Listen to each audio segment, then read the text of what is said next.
નમસ્કાર વહાલા વિદ્યાર્થી મિત્રો, ધોરણ 12 હિન્દી વિષયનો વિભાગ ઈમાં તમારે એક મહત્વપૂર્ણ ટોપિક કહી શકાય જે કહાની લેખન હોય છે તેના વિશે વિદ્યાર્થી મિત્રો આજના વિડીયોમાં વાત કરવાના છે।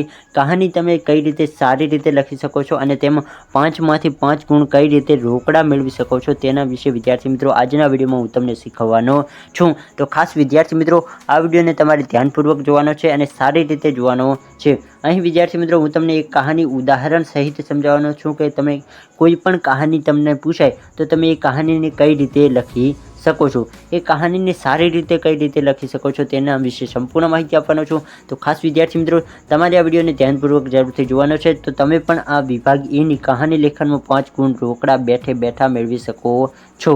તો વિદ્યાર્થી મિત્રો અહીં આપણે એક કહાની લીધી છે તો તેમાં વિદ્યાર્થી મિત્રો કહાનીમાં સૌપ્રથમ એક કિસાન શબ્દ આપેલો છે, તેના 4 બેટે, चारों आलसी, किसान का बुढ़ापा। तो અહીં વિદ્યાર્થી મિત્રો સૌપ્રથમ કિસાન શબ્દ આપ્યો છે તો તેના ઉપરથી તમારે લખવાનું શરૂઆત કરવાનું કે एक गाँव था उसमें एक किसान परिवार का घर था। तो विद्यार्थी मित्रों તમે એટલું લખો એટલે એક બે લીટી તો બની જાય। तो कि एक गाँव था जिसमें एक किसान परिवार का घर था, उस किसान के 4 बेटे थे। तो આ 4 બેટે પણ આવી ગયા। પછી વિદ્યાર્થી મિત્રો તમે લખી શકો કે ચારો બેટે बहुत ही आलसी थे। પછી વિદ્યાર્થી મિત્રો તમને એવું લખવાનું કે किसान का बुढ़ापा, तो कि किसान की उम्र बहुत हो गई थी। તમે એમ લખી શકો કે किसान की उम्र बहुत हो गई थी और किसान अब बूढ़ा होने लगा था। उसके અહીં પછી વિદ્યાર્થી મિત્રો લખેલું છે કે બેટો की चिंता, तो એ કિસાનને પોતાના બાળકોની ચિંતા હતી। तो તમારે તમે લખી શકો કે किसान बूढ़ा हो गया था, अब उसे उनके बेटों की चिंता थी क्योंकि उसके बेटे आलसी थे, इसलिए उसे उन बेटों की बहुत ही ज़्यादा चिंता थी। और फिर उन्होंने एक दिमाग लगाया और उन्होंने मरते समय कहा कि मैंने क्या किया, कहा कि मैंने खेत में धन का कलश रखा है। तो कि चारे દીકરાઓને શું કીધું કે મેં ખેતરમાં ધન સંતાડ્યું છે। तो તમે વિદ્યાર્થી મિત્રો हिंदी में लखी सको कि उन चारों बेटों को मरते समय उस किसान बाप ने कहा कि मैंने खेत में धन का कलश रखा है। પછી વિદ્યાર્થી મિત્રો શું કહ્યું છે કે ચારો बेटों ने खेत को खोद डाला। तो અહીં વિદ્યાર્થી મિત્રો તમે લખી શકો કે उन चारों बेटों को धन की लालच थी, इसलिए उन चारों बेटों ने पूरा खेत खोद डाला। તમે આ વાક્યને પણ વધુ ડિટેલમાં બનાવી શકો છો कि उन चारों बेटों ने खेत को खोद डाला मगर उन चारों बेटों में किसी को कुछ नहीं मिला। चारों के चारों बेटे निराश होकर खेत में काम करना शुरू कर दिया।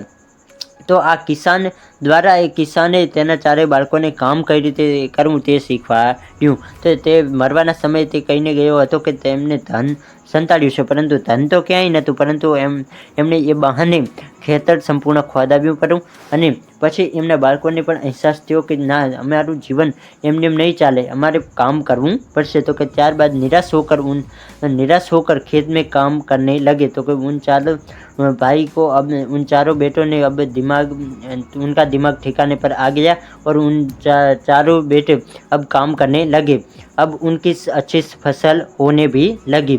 तो आ रीते विद्यार्थी मित्रों તમે लखी सको છો कि उनकी फसल भी अब अच्छी होने लगी। इस कहानी से हमें बहुत कुछ सीखने को मिलता है। एक पिता ने कैसे उन चारों बेटों को, जो 4 बेटे आलसी थे, તમે બોધમાં વિદ્યાર્થી મિત્રો લખી શકો कि एक पिता ने कैसे उन चारों बेटों, जो उनके 4 बेटे थे, जो आलसी थे, उनको कैसे सुधारा, वो हमें इस कहानी से सीखने को मिलता है। और दूसरा क्या सीखने को मिलता है कि कुछ भी बिना मेहनत का हमें कुछ भी नहीं मिलता। तो ये પણ આપણે આ કહાનીથી શીખવા મળે છે। અને વિદ્યાર્થી મિત્રો આ કહાનીના આધારે તમે કંઈ પણ શીર્ષક તો આપી શકો છો। શીર્ષક એ બહુ જ સરળ વસ્તુ છે વિદ્યાર્થી મિત્રો। શીર્ષકમાં એવું કંઈ મોટું પાઠ ભણવાનું હોતું નથી, કારણ કે શીર્ષક તમે કંઈ પણ આપી શકો છો। શીર્ષકમાં તમને ગુણ આપી જ દેવામાં આવતો હોય છે। શીર્ષકનો એક ગુણ હોય છે, તો તમે જે આ કહાની લખેલ છે તેના આધારે કંઈ પણ શીર્ષક લખો, પરંતુ કહાનીને રિલેટેડ હોય તો તમને 1 ગુણ મળી જાય છે। આ કહાની મેં કીધી એના આધારે વિદ્યાર્થી મિત્રો તમારે શીર્ષક આપવાનું છે। તમે આ કહાનીને શું શીર્ષક આપો તો મને કોમેન્ટ બોક્સમાં જરૂરથી વિદ્યાર્થી મિત્રો લખીને જણાવજો કે તમે આ કહાનીને શું શીર્ષક આપશો। તેના સિવાય વિદ્યાર્થી મિત્રો તમને જોવા મળે છે નિમ્નલિખિત વિષય પર લગભગ 250 શબ્દો મેં નિબંધ લખી, જે વિદ્યાર્થી મિત્રો નિબંધમાં તમે 10 ગુણ રોકડા મેળવી શકો છો. અને ઘણા વિદ્યાર્થીઓ કહેતા હોય છે કે IMP નિબંધ આપો. તો વિદ્યાર્થી મિત્રો નિબંધમાં તમે શું પાકું કરો મને ખાલી એ જણાવો. નિબંધ શું તમે આખો વાંચીને જાઓ કે આખું પાકું કરીને જાઓ? તો નિબંધને ક્યારેય પાકો કરવાનો ના હોય. આ તમે નિબંધના IMP નિબંધ હોય તો તેને એકવાર વાંચી લીધો હોય તો તમને તેમાં લખતા સારું ફાવે, પરંતુ લગભગ નિબંધમાં શું વાંચવું, એના કરતાં તો તમે એકવાર સારી રીતે લખવાનું શરૂ કરી દો ને તો પણ તમે સારી રીતે લખી શકો છો. તમે તમારા મનના વિચારો લખો ને તો પણ તમે નિબંધમાં બહુ જ સારું લખી શકો છો. તમે ખાલી તમારા તમને જે મનમાં વિચારો આવે છે જેમ કે, પરંતુ ટોપિકને રિલેટેડ લખવાનું. પછી કંઈ મનના વિચારો કંઈ પણ આવે તો કંઈ પણ લખી દેવાનું નહીં, એ ખાસ ધ્યાન રાખવાનું.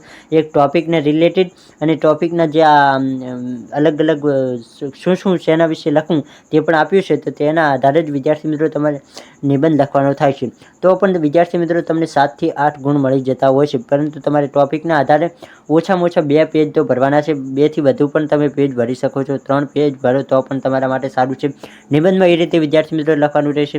બાકી આજનો વિડીયો પસંદ આવે તો વિડીયોને લાઈક કરો, આપણી YouTube ચેનલને જરૂરથી સબસ્ક્રાઈબ કરો.